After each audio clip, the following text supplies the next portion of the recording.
Halo Pak Rian dan teman-teman, pada kesempatan kali ini kelompok kami akan membahas mengenai deviasi sosial dan kontrol sosial. Yang pertama adalah deviasi sosial. Deviasi sosial adalah suatu bentuk perilaku individu yang melanggar atau menyimpang dari norma yang berlaku di masyarakat. Dan pada kesempatan kali ini kelompok kami akan membahas tentang deviasi sosial yang bertemakan pengaruh film porno terhadap perkembangan remaja. Hal itu merupakan salah satu bentuk deviasi sosial karena hal itu menyimpang terhadap peraturan dan norma yang terdapat di masyarakat. Yang kedua adalah kontrol sosial. Kontrol sosial merupakan upaya untuk mengendalikan suatu individu agar mengikuti aturan atau norma yang berlaku di masyarakat. Dan pada video kali ini kami melakukan video mengenai kontrol sosial terhadap pengaruh film porno terhadap perkembangan remaja. Oleh karena itu kami melakukan wawancara terhadap beberapa narasumber untuk mengetahui bagaimana cara mereka melakukan kontrol sosial untuk mengatasi permasalahan yang tadi kami jelaskan, yaitu mengenai pengaruh film porno terhadap perkembangan remaja. Faktor-faktor yang mempengaruhi deviasi itu ada dua. Yang pertama itu faktor individu, dan yang kedua adalah faktor sosial. Nah, faktor individu itu berdasarkan kepada sosial ekonomi, terus pendidikan, dan kepribadian individu. Salah satu contoh dari faktor individu itu adalah mencuri atau berdagang narkoba. Nah, yang kedua adalah faktor sosial. Faktor sosial itu berdasarkan kepada tekanan sosial, terus ketidaksetaraan ekonomi, dan masyarakat yang mendukung tindakan yang menyimpang. Salah satu contoh dari faktor sosial itu adalah ketika kelompok teman melakukan tindakan kriminal, salah satu dari individu kemungkinan besar akan melakukan hal kriminal tersebut.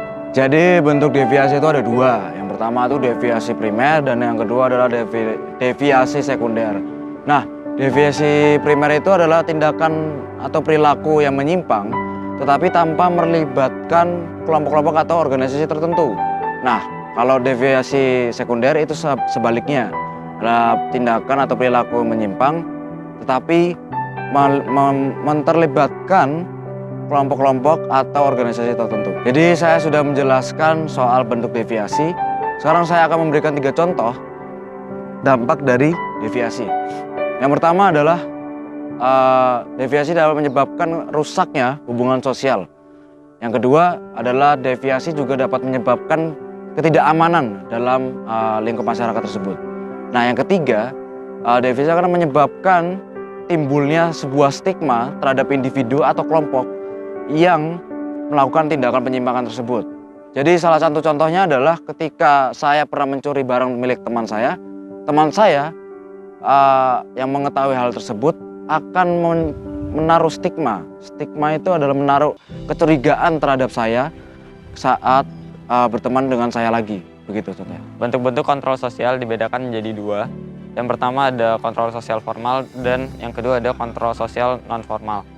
Jadi kontrol sosial formal merupakan sebuah institusi secara resmi yang dibuat oleh pemerintah dalam mengatur perilaku setiap individu dalam sebuah masyarakat.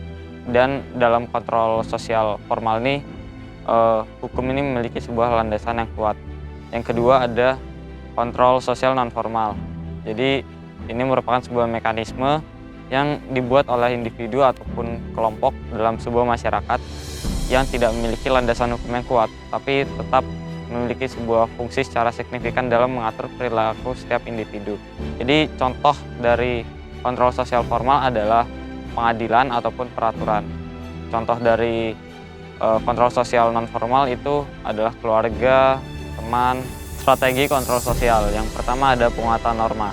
Jadi di sini dalam sebuah lingkup masyarakat harus ditanamkan sebuah norma dan nilai yang kuat dalam setiap individu, sehingga individu ini dapat mematuhi segala peraturan yang ada dalam masyarakat. Yang kedua ada penerapan sanksi. Jadi bagi setiap pelanggar yang melanggar sebuah peraturan harus diberikan sanksi yang adil dan tegas, sehingga hal ini bisa membuat efek jerah bagi pelanggar.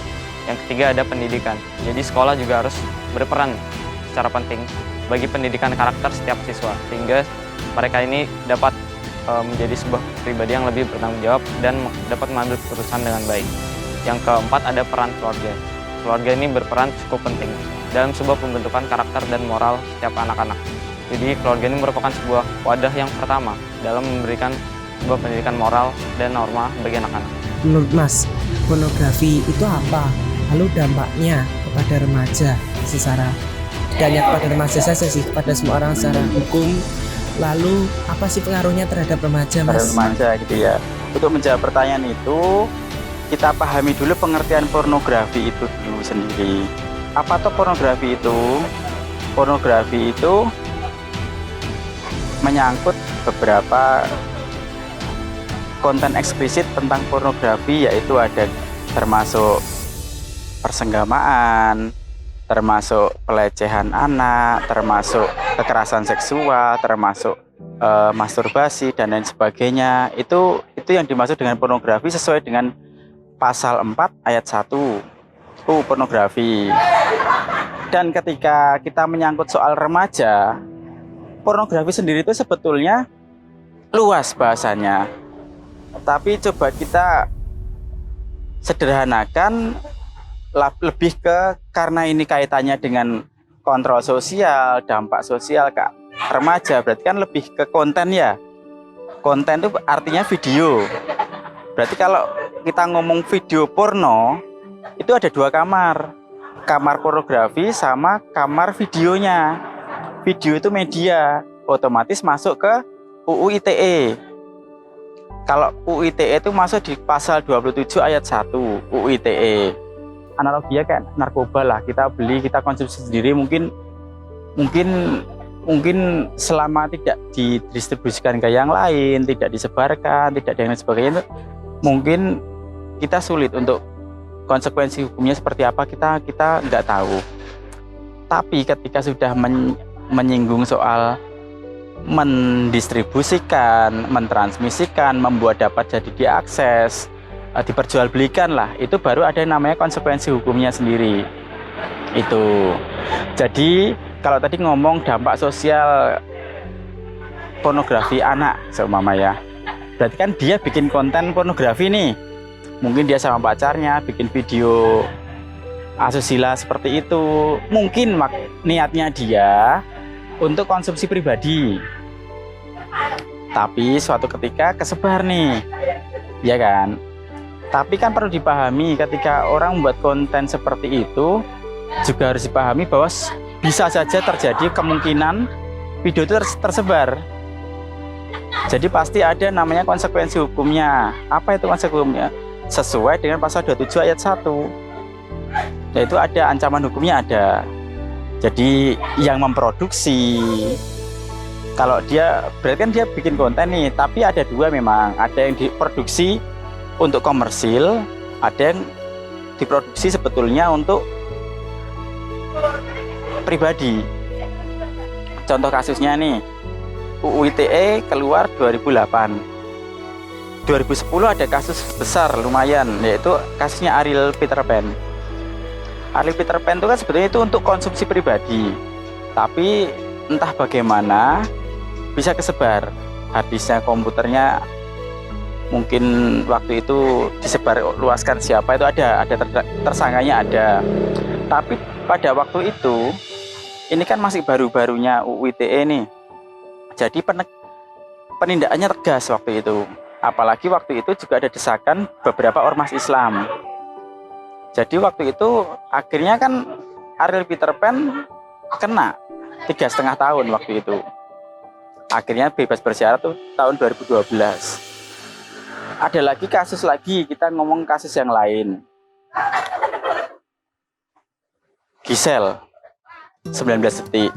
Itu dia juga bikin konten pribadi dan disebarkan orang lain kan. Sebetulnya dia nggak menyebarkan, itu untuk kenang-kenangan pribadi mungkin ya.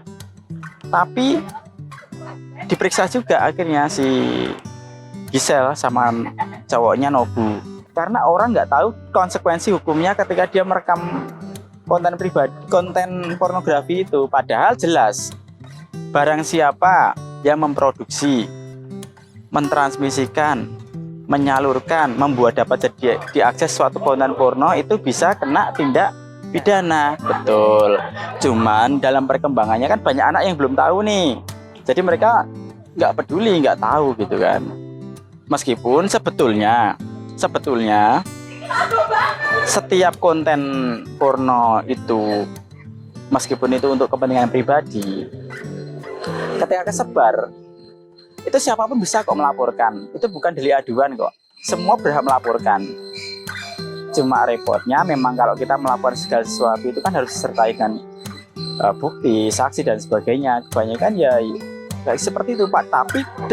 Tapi konsekuensi hukumnya ada. Ancaman hukumnya sampai 6 tahun ada. Tapi memang itu belum begitu banyak sih. Jadi memang mahasiswa anak-anak muda itu belum begitu paham konsekuensi hukumnya itu seperti itu. Dari fenomena tersebut, nah menurut Mas Dimas itu bagaimana? Apakah ada contoh kasus dan penanganannya dan juga kontrol sosial untuk secara hukumnya itu bagaimana ya Mas?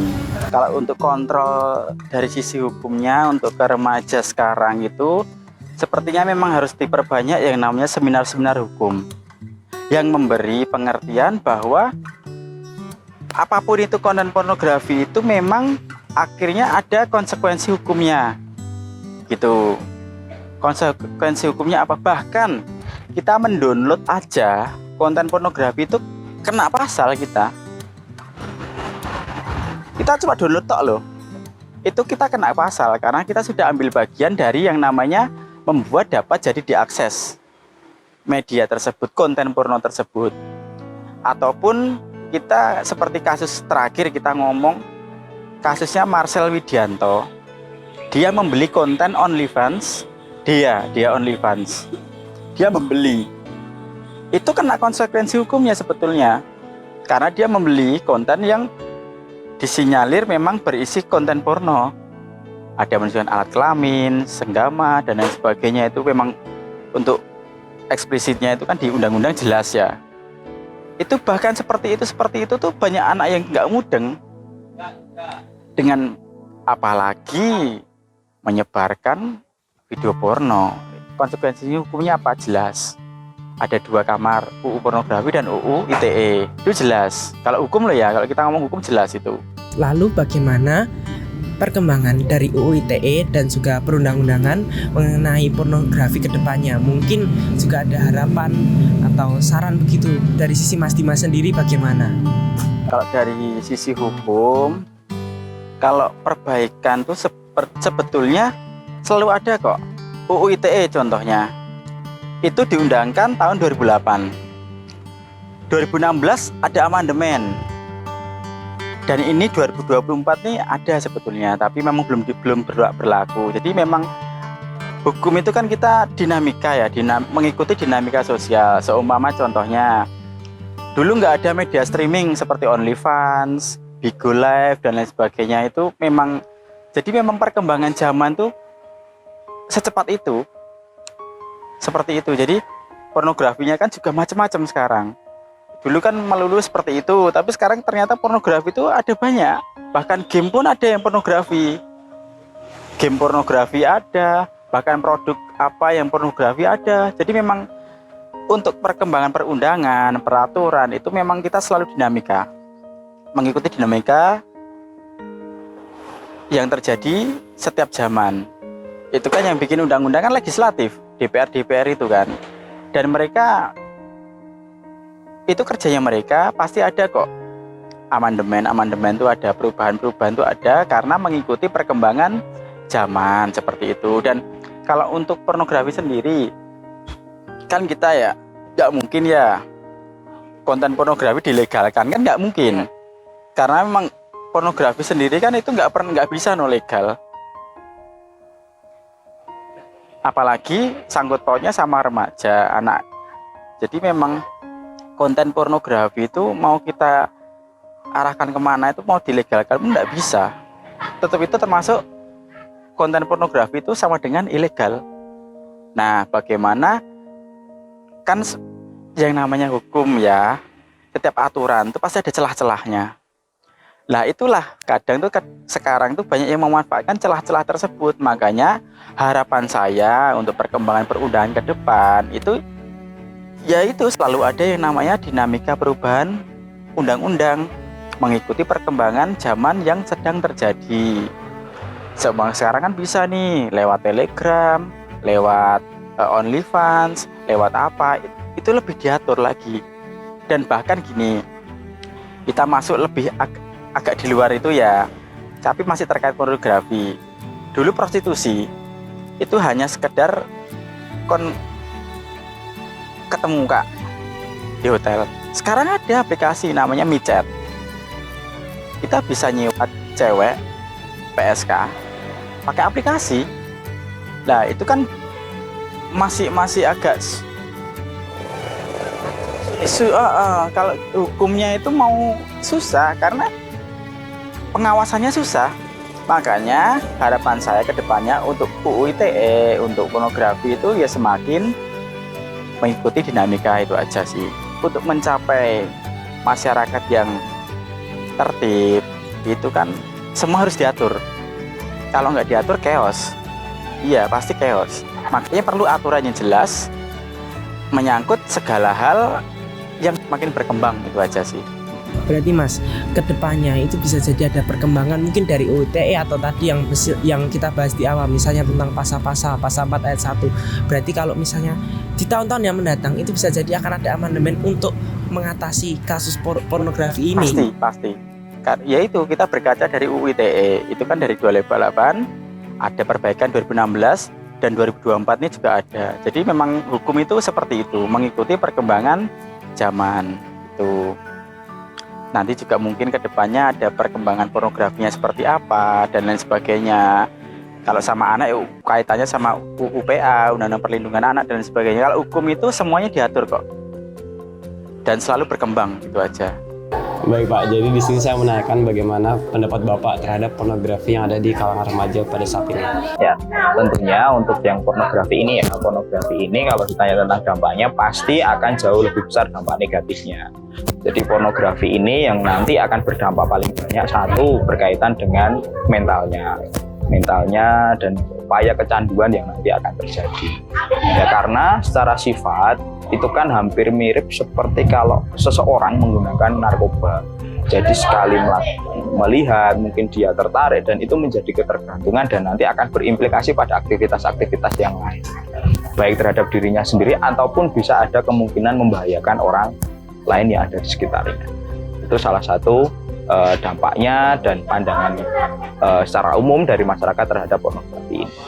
Baik, terus yang kedua bagaimana sih pendapat Bapak terhadap pornografi yang ada di remaja pada saat ini?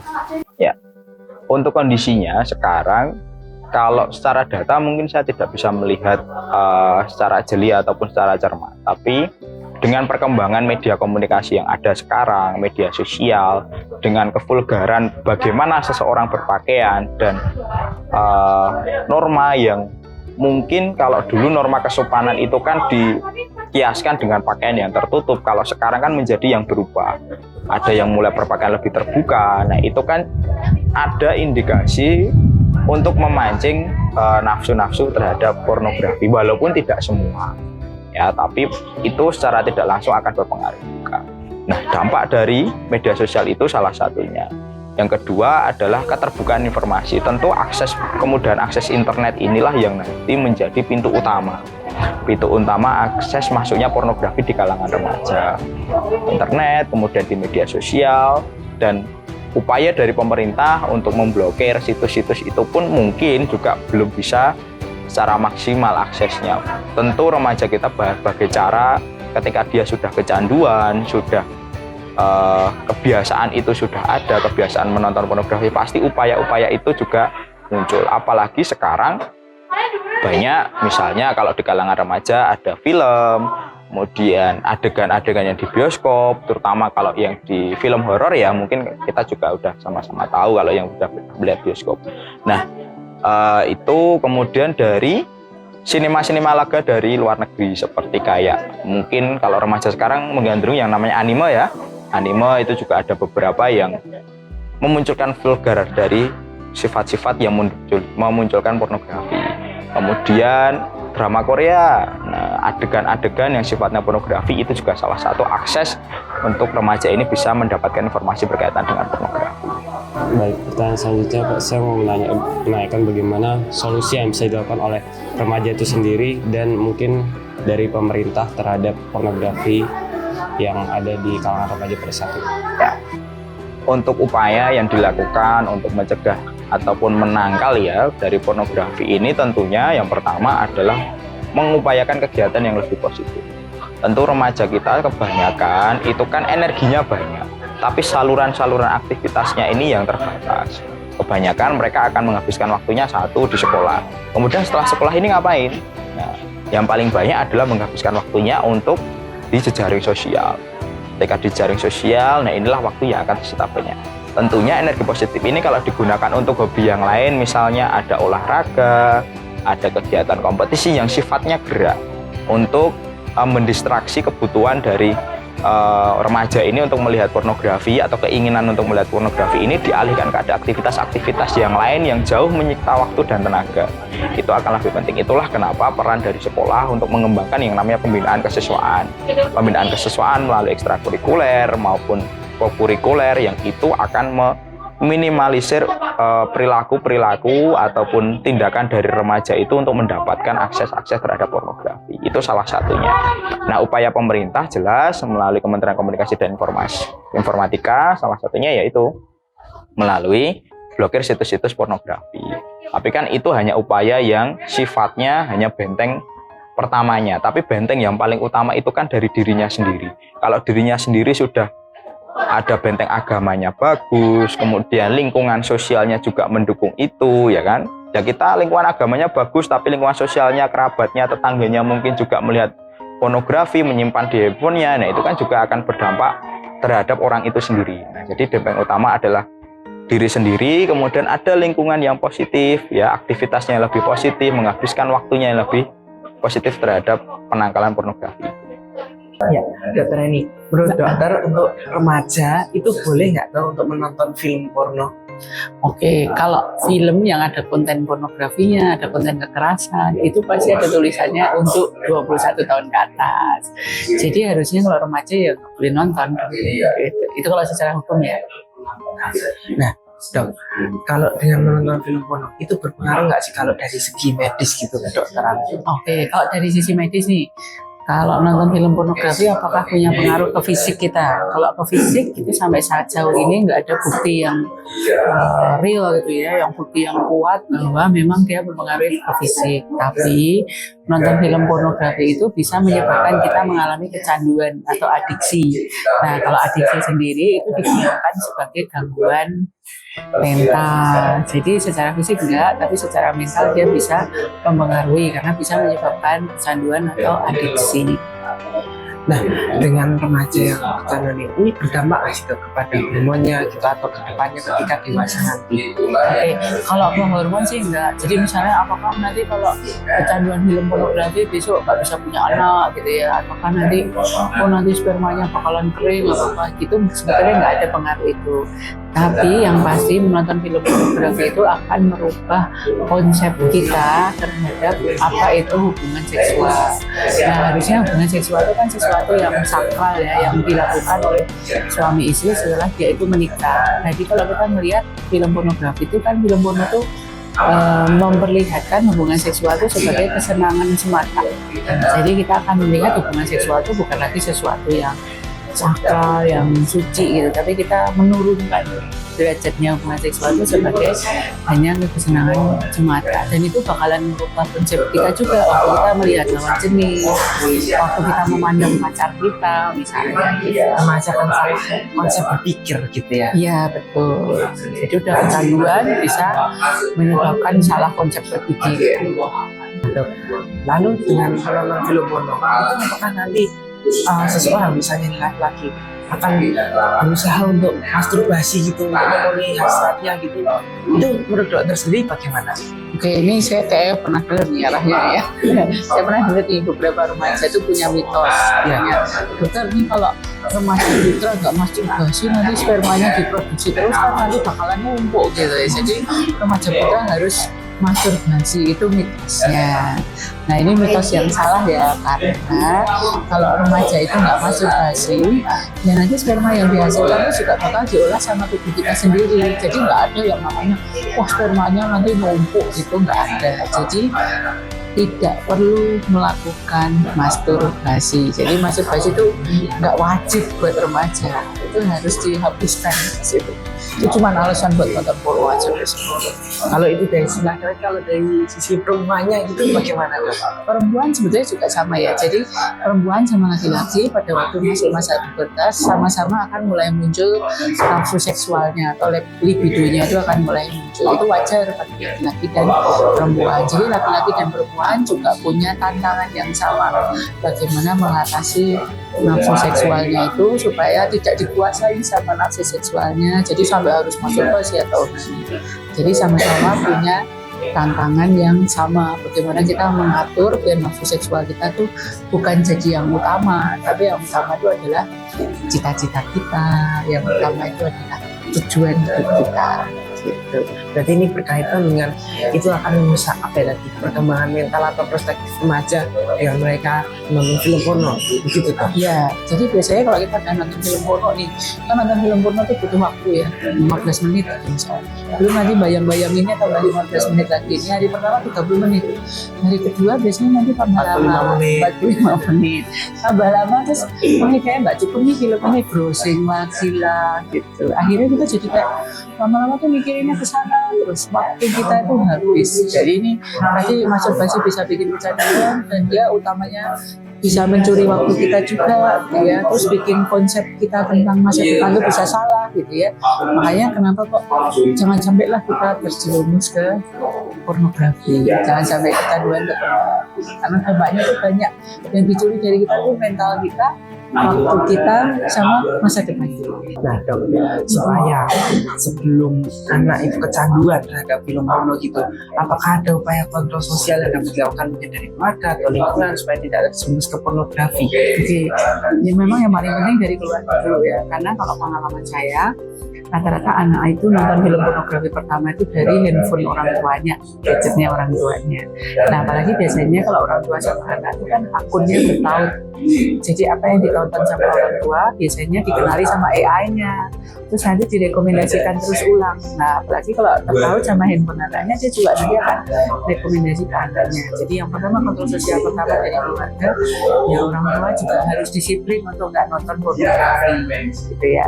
Terus yang kedua, bukalah komunikasi sama anak gitu. Jadi antara anak sama orang tua itu bisa ngobrol tentang hal-hal yang terkait seksualitas itu dengan jangan dianggap sebagai hal yang tabu, supaya anak nggak nyari info keluar tapi nyari infonya sama orang tuanya gitu. Nah, kalau misalnya nih seorang remaja ini udah terlanjur kecanduan gitu dok, gimana caranya atau upaya untuk mengatasinya gitu? Oke, kalau udah kecanduan bukan berarti nggak ada obatnya ya, tapi kalau misalnya udah kecanduan, kita bisa kok sembuh dari kecanduan pornografi ini, walaupun mungkin agak lebih sulit karena dibandingkan kecanduan narkoba nih. Karena kalau kecanduan narkoba kan barangnya tuh harus dibeli gitu. Nah kalau kecanduan pornografi itu barangnya udah di kepala nih. Jadi kita harus benar-benar bertekad dan disiplin. Ya, ada salah satu cara terbaik untuk mengalihkan pikiran kita dari hal-hal yang pornografi, yaitu bila fisik kita itu dipaksa berkonsentrasi ke satu hal yang lain. Ya, olahraga. Betul. Misalnya olahraga. Jadi olahraga itu jalan terbaik untuk mengalihkan hal-hal pornografi dari kepala kita nih, dan bikin kita, apalagi kalau cowok ya, kalau udah olahraga udah capek biasanya mau masturbasi itu sulit karena masturbasi kan juga butuh tenaga. Nah, kalau adanya sex education yang diberikan kepada anak usia dini itu penting untuk dokter. Kalau buat kamu yang pernah dapat, Menurut saya penting karena itu mengenalkan dulu kepada anak supaya mereka tidak terjerumus ke pornografi gitu. Betul. Jadi tujuan pendidikan seksualitas pada anak itu bukan ngajarin anak berhubungan seksual ya, itu perlu digarisbawahi itu. Tapi sebetulnya mengajarkan anak untuk mengenali saya itu jenis kelaminnya apa, terus bagaimana saya harus bersikap sesuai jenis kelamin ini, tugas dan tanggung jawab saya sesuai jenis kelamin saya ini apa gitu kan. Kan ada, kita juga punya tugas reproduksi ya, punya tugas untuk nanti punya keturunan supaya manusia nggak musnah di bumi ini. Nah, jadi itu termasuk tugas proses reproduksi kita.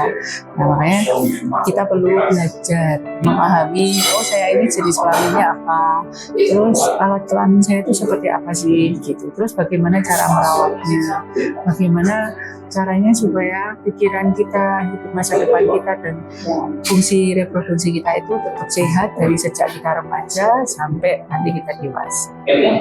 Mbak Magza, apa yang terjadi sih ketika orang menonton film pornografi secara psikologisnya? Nah sebenarnya film pornografi sendiri itu kan bisa kita akses dimanapun ya Theo ya gitu.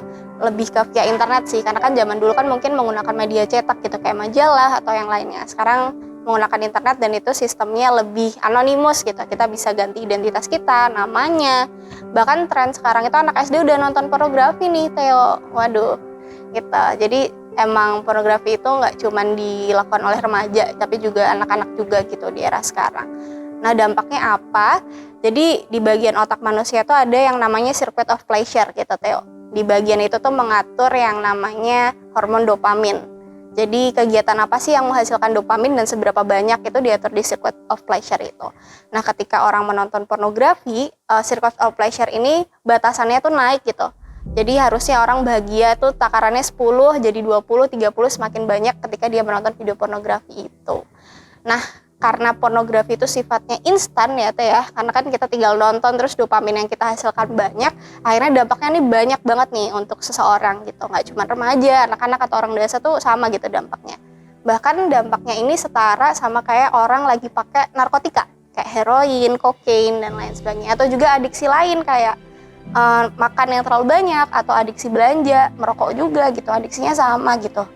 Nah akhirnya berdampaknya ada internal dan eksternal. Di internal individu itu dampaknya akhirnya dia cepat ngerasa bosen sama kehidupannya, nggak ngerasa fulfill. Misal ada orang yang jalan-jalan aja udah happy gitu, ada orang olahraga tuh bikin dia happy, tapi orang yang udah adiksi pornografi biasanya itu nggak bikin mereka happy lagi gitu, karena standar kebahagiaan mereka itu udah jauh gitu di atas orang-orang yang tidak adiksi, karena tadi hormon dopamin dia udah berproduksi terlalu banyak ketika nonton pornografi, dan itu nggak bisa didapat pada hal-hal kecil di kehidupan sehari-hari gitu. Terus juga kalau anak remaja pas fase sekolah dia akhirnya sering lamun, terus juga nggak ngerasa fulfill juga, karena kan mungkin nilai yang bagus nggak menghasilkan dopamin yang sama gitu ketika dia nonton pornografi, atau dia mencapai sesuatu di pelajaran hasilnya nggak sama gitu ketika nonton pornografi. Itu sih untuk pelajaran akademik gitu ya. Kalau secara eksternal yang paling berbahaya tuh ketika orang adiksi adalah ketika berhubungan sosial nih, Theo gitu. Kan remaja mungkin udah mulai temenan sama lawan jenis atau juga mulai pacaran juga gitu ya Teh. Nah akhirnya dia tuh punya ekspektasi tertentu pada pasangannya gitu. Sedangkan kan kalau di film pornografi ada naskahnya ya, ada skripnya gitu. Dan itu impossible untuk seseorang melakukan hal tersebut gitu. Nah akhirnya mengarah juga ke ekspektasi yang tinggi dan dia akhirnya nggak bahagia dengan hubungannya gitu. Dan jadi kadang juga orang-orang dengan adiksi itu jadi socially awkward gitu, karena ngiranya gimana nih nge-treat orang yang kayak gini gitu kan, jadi beda gitu, yang ada di video dan in real life juga.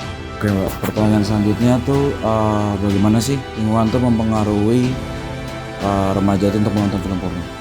Oke, jadi sebenarnya lingkungan sendiri itu punya dampak yang besar ya bagi psikologi seseorang gitu. Ada salah satu teori di psikologi itu namanya teori Bronfenbrenner gitu, teori tentang ekologi gitu, dimana lingkungan kita tuh membentuk yang namanya kepribadian kita atau kebiasaan kita gitu. Lingkungan tuh bisa dari keluarga, teman, terus juga sistem di sekolah, budaya, norma yang ada di negara tertentu itu juga bisa. Nah apa kaitannya sama pornografi? Sebenarnya ada banyak penelitian tuh yang menyebut faktor utama adalah temen gitu Teh. Jadi ketika temen kamu itu menonton, maka kamu akan memiliki kecenderungan yang lebih besar untuk menonton juga gitu. Nah itu terjadi di pria maupun wanita gitu ya. Jadi hubungan antara pertemanan itu bagi remaja itu lebih sakral ternyata dibandingkan keluarga.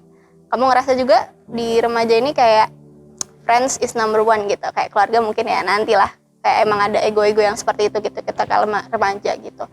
Nah makanya opini teman sebaya itu sangat matters gitu bagi seseorang. Jadi ketika temannya nonton dia juga ikut nonton gitu. Itu pertama faktor pertemanan. Yang kedua di banyak penelitian juga menyebut itu faktor keluarga nih Teh. Yang pertama adalah keluarga yang tidak hangat secara emosional gitu, tidak dekat dengan emosional. Jadi kan kita mencari kebahagiaan itu dengan menonton itu tadi ya, menonton video-video pornografi, sedangkan keluarga nggak bisa menghadirkan quality time buat kita untuk happy-happy bareng itu juga. Atau juga masalah perceraian ibu dan ayah gitu, atau ibu dan bapaknya berantem gitu, itu juga affecting kondisi psikologis anak yang akhirnya membantu anak juga lebih mencari kebahagiaan itu lewat kecanduan-kecanduan yang lain juga. Bagaimana sih penanganan secara psikologis terhadap orang yang kecanduan film pornografi? Jadi ada beberapa tahapan ya untuk sampai orang udah dapat dikatakan adiksi gitu. Ada yang memang melihat aja terus levelnya menengah sampai akhirnya bisa dikatakan adiksi gitu. Ketika kita ngobrolin adiksi itu biasanya berpengaruh ke kehidupan sehari-hari nih Teh. Jadi emang orang yang dalam level yang sudah parah itu tuh udah nggak berfungsi secara kesehariannya gitu. Nah itu yang akhirnya butuh penanganan yang profesional gitu, harus ke psikolog atau ke psikiater gitu untuk penanganan itu. Cuman ketika levelnya masih bisa dihandle oleh individu tersebut gitu ya, yang memang masih individunya ngerasa dari evaluasi dirinya mampu nih buat mengubah itu, ada dorongan untuk berubah juga. Nah biasanya hal pertama yang dilakukan adalah melakukan evaluasi diri gitu. Seberapa sering sih menonton itu gitu, terus apa dampaknya ketika nggak nonton itu, terus set goals nih. Ketika udah kegambar nih seberapa sering dan dampaknya apa, dia kan akhirnya pengen berubah gitu ya dari frekuensi itu ke frekuensi yang lebih rendah.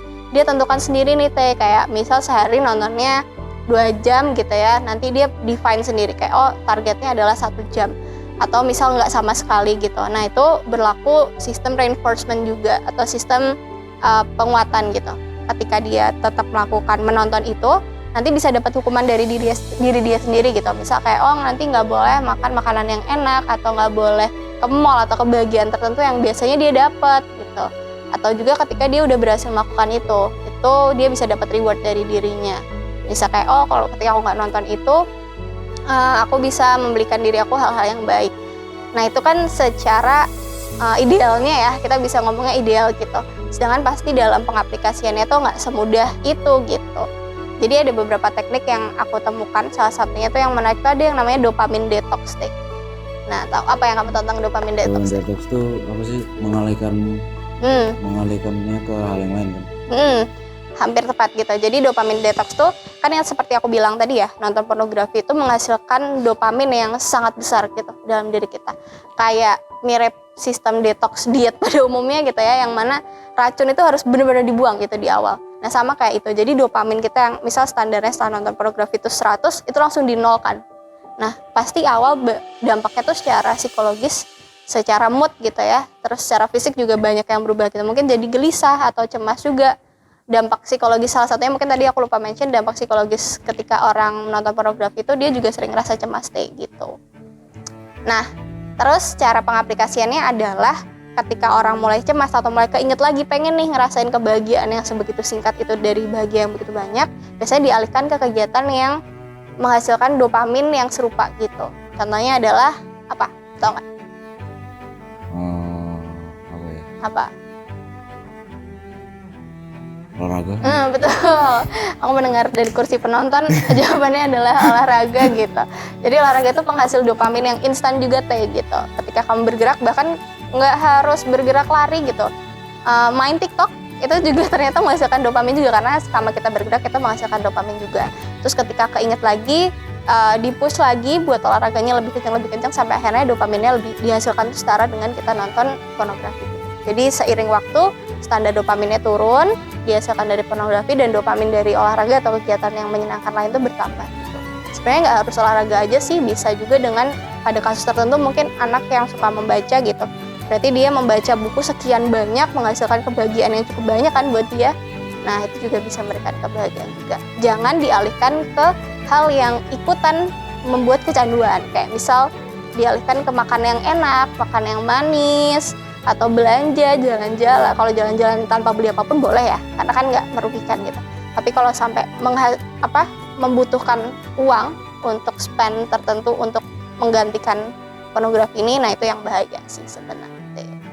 Saya ingin bertanya untuk mengenai dampak kecanduan pornografi pada remaja. Kira-kira dampaknya apa ya, Bu? Dampaknya itu macam-macam ya Mas Gavin. Yang pertama, si anak itu sering melamun, halusinasi. Terus kedua, mungkin ya tidak fokus dalam pelajaran sehingga indeks prestasi menurun.